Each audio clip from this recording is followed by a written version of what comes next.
celebrating 16 years of possibility. Pilot Flying J and Halloran Hilton Hill present Anything is Possible. Today's guest, Tommy Emmanuel, Part 2. This is Anything is Possible. I'm Halloran Hilton Hill. Part 2 of my interview with Tommy Emmanuel. You came to my house. I did. I had written a song called In the Morning. In the morning, before the sun. Oh, nice. You remember? And yeah. It's nice. And I said, would you play? You said, yeah, let's go to your house. You've got. It sounds like you got a little Irish blood in you. I just wanted you to know that, brother. Well, actually, I do. I can it was hear it. My grandfather on my mother's side, so there was a curious mixture. Anyway, That's all right. We're all the same. But I was so amazed that you just came to my house. You found joy in that. Mm-hmm. And the interesting thing was, you're in my little studio in the back of my house, and you gave it as much as I saw you give it on the stage. Your excellence didn't have an off switch. No. Well, you know, if you're committed to something, you're committed, you know. I bet you Tom Hanks doesn't do a bad take. You know when did you mean? make the commitment to commitment? Right from the beginning. I mean, I was a wayward son for a long time. Define wayward. So, like running wild, drinking and chasing girls, and like every young guy. But I was still committed to my music. It just wasn't until a little later in my life that I got everything calmed down a little, and I got more focused. But I've always been able to, and I don't say this lightly or I don't say it frivolously, it didn't matter what the situation, I would always run at it. I was never afraid, you know what I mean? And so someone would book me to play on a record, and on one track he'd say, oh, can you play like George Benson or something? Oh, hell yeah, I can do that, you know? And it was like, it wasn't being a smart guy, it was serving the music. The song. So all the time I've always, even when I was blinded by whatever, I still ran at it, you know, because I loved it. So what have you learned in all these years? You've talked to me about music. This show is about possibility, maybe creating something out of nothing. But your life is a possibility. Yeah, well, I just think that the fact that we're here is a bit of a miracle anyway, when you go through trying to have a baby and then it finally works and all that, you know. I know people. So you couldn't have a child. What happened there? No, I've been okay, but I've been close friends with people who spent 5 years in IVF and trying everything, and then finally it happens, and it's just like the overwhelming feeling that there's a baby coming. It reminds you, this is life, this is how important life is, and this is what love creates, you know. And so, that kind of thing is, to me, you've got to be reminded, you know, of what's important. You know, children will remind you, family is important, and that's how it is, you know. What's the biggest hurdle you've had to climb or get over? The biggest hurdle is me and the way I am. What did you have to get over in you? Oh, I'm still working on me, you know, because really, from my commitment and my blinders with music and being an entertainer and all that, has sometimes I've missed a lot of things, you know. And I've been married 3 times, and I won't say it's my ex-wife's fault at all, you know. It's just a hard thing for some people to deal with, and I'm still learning how to handle it properly and all that sort of stuff. So what have those moments of challenge taught you? So you go through you know, those marriages and you go through your wild days, I believe problems, when you do them the right way, they produce wisdom. So Well, exactly. What'd you learn? It took me half my life to see the other way and say, this bad situation, what great things can I learn from that? You know, this is not an impossible situation. It's just, it's life trying to teach you a lesson. What are you going to learn from it? And then if you keep messing up, life saying to you, well, I'm just going to keep throwing this lesson at you until you finally get it. You know? What's one of your I finally got it lessons? Listening better, being a better listener. You know, it's like I have an active mind, and I had to learn to slow down and listen to my wife, listen to what she had to say, and don't just try to fit it into the day. Say everything stops. You've got my 100% attention. I had to learn that. You had to learn to listen to her like you listened to Larry Carlton. Exactly, but better. But better. I have to tune into her on her frequency. And how did I learn that? You know, because I'm such a caveman. You know, and when I was young, my father died when I was 10, and so I had no father figure. I had no role model as a father to learn from. So you know. By the time I was 16, I was already playing in pubs and in bands, and I was hanging out with guys who were all married and they were all cheating on their wives, and this was normal behavior, stuff like that. And so I knew it was wrong, and I thought when I got into a relationship that I was in love with a girl, that was my biggest thing was I'll never cheat. I have no reason to do that. And I think that, you know, but then of course I got my heart broken by, you know, the other side not sticking to the deal. And that again taught me a lesson, you know. And so that happened many times. And so that was the lesson that I needed to learn, you know. Why don't we take a break? When we come back, Okay. I want to talk about your precious daughter, Rachel. Okay. Right? This is Anything is Possible. And this is my friend Tommy Emmanuel. More in a moment. Possibility powered by Pilot Flying J, Covenant Health, Home Federal, and the Knoxville News Sentinel. Coming up. When I was younger, I tried to drink it down and drug it down and null it down and all that, and that doesn't work. I just would destroy myself. So I have to make peace with everything. Welcome back to Anything is Possible. You know, when you were talking, this is Tommy Emmanuel, when you were talking about sitting with the metronome, Yeah.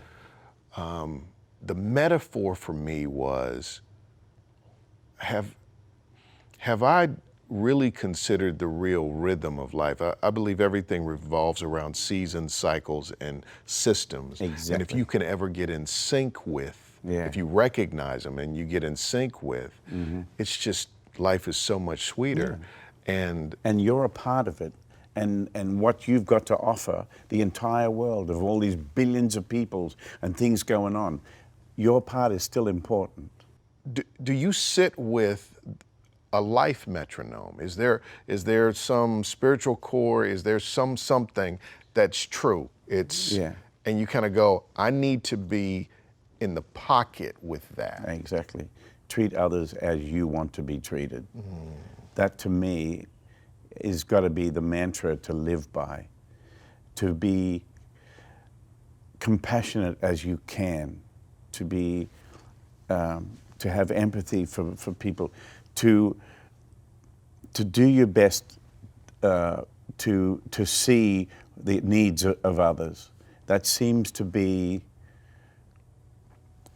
I don't know, a good way to wake up and live that day. Saying, today I'm going to do the best I can to be aware of what people who have need around me and what can I do. It's essentially what you're saying is you prepare to be on stage and to perform well, and you said you want to be in state. And that's me doing my job in the big picture. But if you take that to the human level and say, in my relationships, I want to show up and give you my best. Yeah, well, you know, that's where I've failed, and I know it, and I'm still learning from it, you know.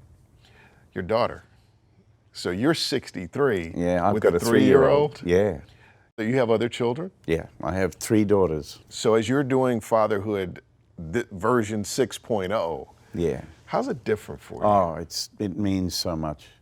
But, you know, the older I get, the more that it means to me that I have children that I can love and who love me, you know. That's the greatest thing. And I'm always separated from them because I'm always on the road. And this is the dilemma that I live in, and I always have lived in, and I've tried to explain this to people who I love and who are close to me. Okay, my dilemma is that I love what I do, and I feel the importance of my job in life for others, that I can't say, I'm gonna stop doing that, and I'm just gonna take it easy. I can play in a local club, and I can teach, and I can make a few bucks like that, but I can't do that. It's too important, you know, that you know, tonight I can affect the lives of 1,000 people just by showing up and playing. That's to me is a big responsibility. But I hate being away from my family, and I hate not being there when there's things going on. And so I'm stuck. You know, I'm in the middle. My life is a constant dilemma. But I have to, and when I was younger, I tried to drink it down and drug it down and null it down and all that, and that doesn't work. I just would destroy myself. So I have to make peace with everything. I called a family meeting and I said, look, you're here and I'm there. This is what Daddy does. I play music and I'm there for the people, and I'm trying to do my job the best I can. I can't achieve that by just staying here and playing in a local pub or whatever. I have to be touring, so I can't be here all the time. And we're all going to have to be okay about that. And I had to admit that, and I had to get it out there. And then finally, it gave me some peace. Then I was not judging myself and feeling guilty and hammering myself trying to deal with it. I was fighting it, and then I had to release myself from that and say, this is how it is, and everyone's going to have to be okay about it. It's kind of like when you play music, you can't fight the music. Oh, you can't force music at all. Right? And so it's got to come to you and flow through you. Wow. Yeah. Coming up,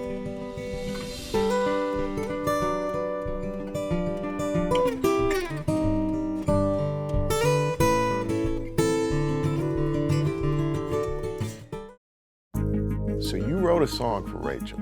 I did. Tell me what we're about to hear.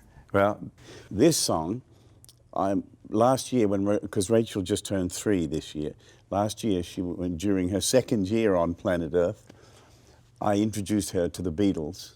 And every time we drove around in the car, I played these tracks. And of course, she really loved A Hard Day's Night and all that stuff. But each time we got to Blackbird, she'd say, again, Daddy, again, again. And I'd have to keep repeating it because she loved it. Then she learned the lyric and would sing along with it. So I decided I should write a song for her in the spirit of Blackbird, right? So Blackbird goes, you know how it goes. Take these broken wings and learn to fly all your life. You were only waiting for his moment to arrive. Right? So it's got that kind of feel to it. So I took that kind of spirit and wrote my own song with that feeling, and I called it Rachel's Lullaby. And on the album, Jake Shimabukuro, the ukulele player from Hawaii, he does it as a duet with me and plays all nice harmony stuff and that. So, shall I play it now? Oh, please. Oh, okay. All right, here it goes. Rachel's Lullaby.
incredible song for your daughter. Thank you. And you're right, it has to come to you and flow through you. Yeah. And I bet you when you play that particular song, once again, an audience of one, Yeah. you're still in the same business. Oh, yeah. Well, you know, there's a principle here that I just want to mention to you, and that is I couldn't have written that song if I hadn't spent so many years taking in great music, right? Because we're like, you know, you go out and buy a new computer, that's us, right? But now we're going to load all this stuff in it, and this computer is going to do what it's made to do. But it can't until you put all the stuff in it, right? All the apps and all the things and all that, right? Then the computer does what it's supposed to do. I bet you anything, Paul McCartney, George Harrison, John Lennon, all those people, I bet they couldn't have written any of the stuff they've written unless they'd absolutely taken in all the great music like Little Richard and Chuck Berry and all that. You know, they listen to everything, you know, and the principle here is that you can't put something out that is meaningful like that unless you've got something to draw from.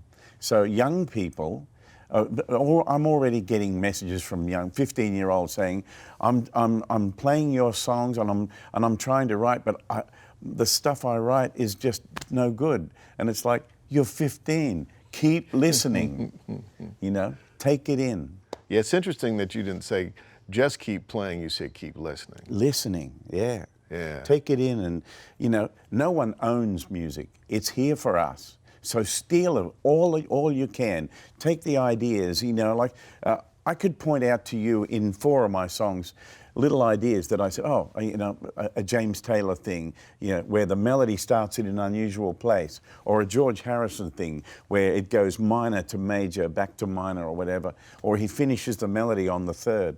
I stole that because I loved that idea, and so I made it mine.